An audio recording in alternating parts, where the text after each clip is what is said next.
Why can't people put stuff away? Come on in, welcome to my home.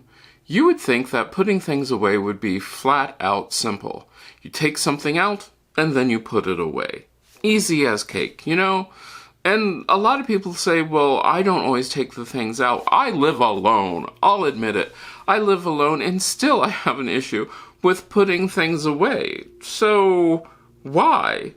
Why is it fundamentally that there are people who have no problem with putting things away, other people who have a problem with putting things away? Could it not necessarily be us? Could what we do and how we store things actually be the cause of why we're having so many problems of putting things away? And the answer to that is actually yes. Yes, it is. The whole big problem with putting things away might actually be how you have things. I mean, it should be plain out simple that things go back to wherever you put them. Okay, that's no problem. So you get it out of whatever room and then you have to put it back into whatever room, but nothing ever works out that easy. What if suddenly you have to stop in the middle of what you're doing and you need to run an errand, do something, go someplace, and you have to come back to it? Maybe you can get back to it right away, maybe you can't. What do? I have an issue with, as I do, especially these videos, I might have pieces and things out for various videos that I'm getting ready for, books, that sort of thing, where I don't want to put them back where they actually go because I am literally working on them at that time. Okay, so what do? Where do I put those sort of things? Well, I have now created a drawer in my living room because, well, if I'm actually reading a book or that sort of thing, it's usually where I am. I'm in this room. And so I have a drawer where I can put those things back into that drawer, where that is my working on drawer. And once a week I will go through that drawer to make sure that the stuff that I'm working on is in there. And then, to be honest, the things that I'm not really working on, those can go back. Those actually can go back someplace else where they actually belong. So that takes care of one kind of things that need to be put away. But there are lots of other things that need to be put away, and I mean like lots of them.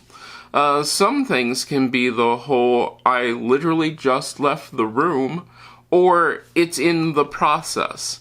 In the morning, you do dishes. Well, maybe you do dishes in the morning. Maybe you don't do dishes in the morning. I'm not sure. But dishes can be one of those things that just need to be, washed, dried, and put away. Some people like to let their dishes air dry. I know I'm one of those people. But they don't need, 48 hours to air dry. Once they're dry, you put them away. No problem. That's another thing, because once we get time, we put them away, and that's a big thing to think about. How much time has elapsed since you have decided that that thing needs to be put away? Some people are ridiculously impatient and think that the minute something leaves your hands, you should be putting it back to where you got it from. That's not realistic. Not realistic by a long shot. And the other part about that not being realistic is how complicated is it to put it back away? Because sometimes what we think is really, really easy to put things away isn't. We've made these systems where we have to, the person who's putting stuff away has to do this Tetris maneuver just to get everything put back to where they belong. I mean, we've talked about where you store stuff and how it should be easy so that you can then get it, use it, and then clean it up, put it back. But a lot of people don't do that. Or even worse, they don't tell people where things actually are. That's always my favorite, is the infamous, you have no idea where this thing is. And you have to ask for where it is, and then when you go to put it away, it becomes this complicated series of, well, if it's the black-handled scissors that are the sewing scissors, they go in the sewing basket, but if it's the black-handled scissors that are just the regular scissors, they go in the kitchen, but if it's the black-handled scissors, which are the hair scissors, they go in the bathroom. Wait, what? So, yeah, having things that make sense would just make sense. I mean, if you want to do things like the black-handled scissors are the sewing scissors, so they go into the sewing basket.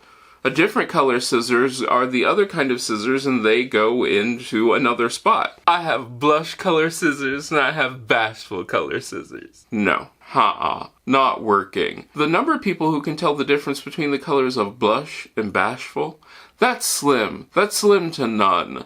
So make it so that it makes sense. Also make it so that the things are in the places that, they're going to be used. Because like I said, there are lots of times where I'm still working on a project. I'm going to come back to that project. I don't want to have to then climb out into my garage to put something away. No. That is not going to happen. Because that way I know that I'm just going to have to go back and get it back out. But I also know that I don't want it laying around the house, because then if my house looks cluttered, it feels cluttered, I don't feel like doing anything, and so the project gets pushed off. That's like I said before. That's why I created the drawer where I can have my ongoing projects ongoing. And they're not that big of a mess, because then if I say to myself, well, this stuff needs to be put away, but I'm still working on it, I can then put it away.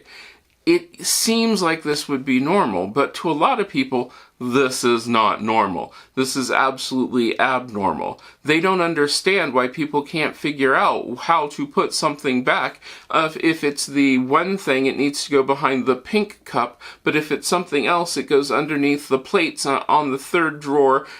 Why? Why do we make these things so absolutely complicated? And they are. They're absolutely complicated, and they don't need to be. So as I was researching for this whole topic, and the articles that I looked at are down below, I really began to think about the things about how do we make putting things away more complicated. And part of it is what we expect. I mean, some people are so exacting in how things have to be put away. They want all their kids to put away their Legos all in a perfect order by size and color, and is that important? It probably isn't. It probably isn't that important at all. Or that extra special step that you have to take. You might think that a lidded basket to put things away, because I just read this in an article, would be a great way to do things. But maybe it's not. If you're trying to quickly put things away, that lid is just an extra step that you're finding yourself saying, do I really need to take it? Do I have to take off the lid? Or what's going to happen is people are just going to take the lid off and then leave the lid off. Well, okay, that's its own issue. So if the lid's left off, the lid's left off. Does it look that bad? Some of you will have a certain way that you want things to be put away. Like it has to be exacting or else it'll drive you absolutely up the wall. But you live with other people who don't have that same exacting way of putting things away. You're going to have to find a compromise. There has to be a place where you two can come together, because maybe your organizational styles do not match. Maybe there's somebody who wants to put all your books away by color, and another person wants to put them away by alphabetical order, and another person wants to use the Dewey Decimal System. Well, you gotta find something that works. You've gotta find something that makes sense and is easy to do, because guess what? If it's not easy to do, people will not do it. The more complicated you keep making these things, the less likely anybody's going to put anything away. And that's our biggest takeaway from all of this. Make putting things away easier, but also don't make it a 30-step process. I have seen lots and lots of people talk about the fact that they have this basket, that they put the stuff in that needs to be put away into a basket. Cool. Then they take that basket and divide it up into another group of baskets, which is by room or by floor, and then they take the basket up to the floor and then they divide it up again by room. No. Wouldn't it be easier if you have a basket to just go through that basket and put stuff away from that basket when you have time? Yeah, pretty much. But that becomes its own problem, because if you do not make the time to put stuff away, guess what? You're going to be looking for it, and you might be looking for it forever when it's in the basket to be put away. Find a time of day, a place, or whatever, where all the stuff which needs to be put away gets put away. Now, I have found for me, I do that at night. Just before I go to bed each night, everything that I can gets put away. And there are some things I can't put away. I haven't had any lately. I was just thinking about that. I haven't had any lately. But there are some things that you might not be able to put away, which are going to have to stay out. You need to talk to somebody if you live in the house with them and let them know that hey, this item is just going to have to be out for a while. We need to find a compromise, because communication is the biggest key to getting people to put stuff away. The more you communicate about where it is, what it is, how you use it, that sort of thing, the better it's going to be. And like I've said already in this video, have stuff in a place where you're actually going to use it. Because if you have it in the place that you're actually going to use it, you're going to have it so that it's there, and you're going more likely to put it back in that spot where you were using it. And also, it does need to have a spot, doesn't it? The stuff that you have, the stuff that you use, all of your stuff needs to have its own place to live. Not just this humble, jumbled, mess. You need to have an organized spot where you can say, hey, these things go here, these things go there, and everybody can figure that out. If you have to label things, labels, you can make labels that look good. It's okay. Labels are fine. Oh, I hate labels. Labels are so awful. Get over yourself. Seriously, get over yourself. Here are your choices. Your choices are, you can put labels up, nice decorative labels, labels which you absolutely love. Maybe you spent the extra money and had your labels engraved on some sort of metal or something. I don't know. But as long as it gets people to put things away, I think it's worth having the label. I think it's worth having a spot where people can go to that thing and say, aha, this is where that goes. Because a lot of people are just like, well, no, I don't want to see, I want it to be just minimum. I don't want to see anything which is visual clutter. Well, okay, then get used to people not putting things away because they have no idea where they go. It's not their fault. It's not their fault that you've created a system that's so complicated or so convoluted or takes so many steps that it's hard to put stuff away. And what's really weird about this is I keep repeating myself. I keep repeating myself in this because that's the big thing. You show people where things go, and you lead by example. If you want people to put stuff away, put stuff away. When they do put stuff away, commend them for putting something away. If they put something away in a wrong spot, don't just scream and yell at them that of course they put it away in the wrong spot. It was in the forest green jar when it should have been in the Kelly green jar. Change your jars then. Make it so it makes sense. Label your stuff so that way they know, hey, this item goes into this container.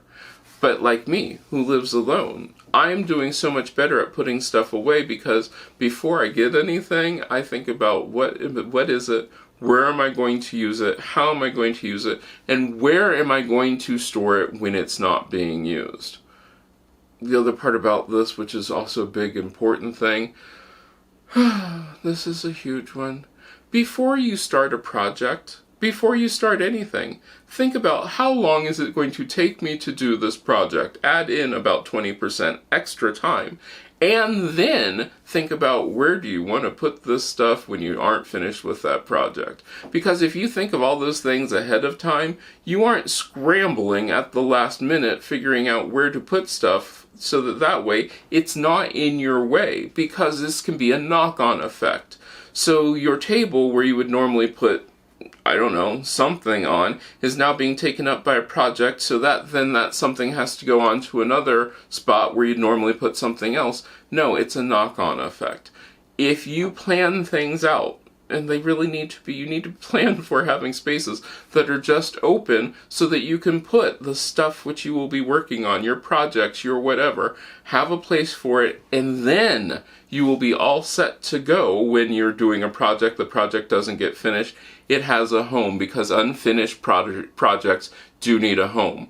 And also unfinished projects do need to be gone through and see if you're ever going to finish it, and if you're not, it probably needs to go. Well, let me know down in the comments what you thought about that. Do you have a place where you put things?